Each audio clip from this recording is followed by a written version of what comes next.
Sensiz açan gül değil, öten ömür gün değil. Həsrətinlə ümman olan gözyaşımdır sel değil. Bakışları sevdim sevdim, dilim yıkılır değil.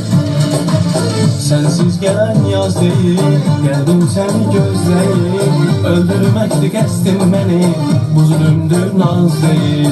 Mən elimden neler çektim, daha bəsdir az değil.